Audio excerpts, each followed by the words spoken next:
Hi, this is Khushbu with another question of number system. This is question number 3 from exercise 1.6, page number 26 from NCERT.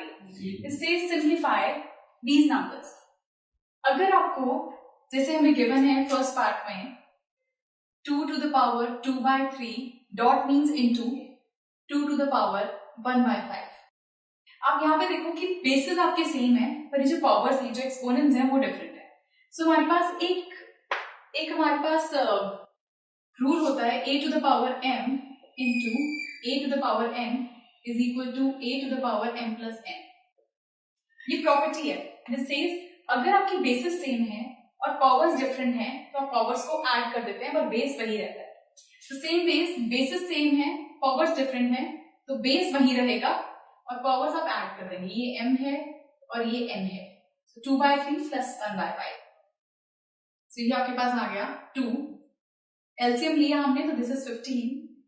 इस चीज का LCM लेके हम इसको solve करेंगे तो यहाँ आएगा 10 plus 3. So this is 2 to the power 13 by 15. This is the answer. Same is second part में हमें गिवन है 1/3 का cube raised to the power 7. Property होती है a to the power m बाहर n दोनों मल्टीप्लीकेशन में एक ही बेस पर तो बनता है a to the power mn. This is the property.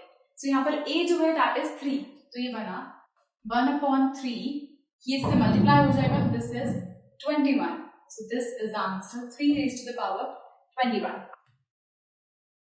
Third part 11 to the power 1 by 2 upon 11 to the power 1 by 4. ये डिविजन में है, डिवाइड में है तो प्रॉपर्टी होती है a to the power m upon a to the power n is equals a to the power m minus n. अगर दो नंबर्स डिविजन में हैं, बेसिस सेम हो, पावर्स डिफरेंट हो तो सेम बेस पर पावर सब्ट्रैक्ट हो जाती है. तो सेम बेस यहाँ पर बेस है 11 और पावर्स को आप माइनस करेंगे 1 by 2 minus 1 by 4. So 11 ये आएगा 2 minus 1. So 11 raised to the power 3 by 4. Fourth part हमें गिवन है 7 raised to the power 1 by 2 into 8 raised to the power 1 by 2. सो यहाँ पर बेसिस डिफरेंट है, पावर सेम है. प्रॉपर्टी होती है हमारे पास a to the power m into b to the power m. जब बेसिस डिफरेंट है, पावर सेम है तो बनता है a b to the power m. दोनों बेसिस को मल्टीप्लाई करके सेम पावर.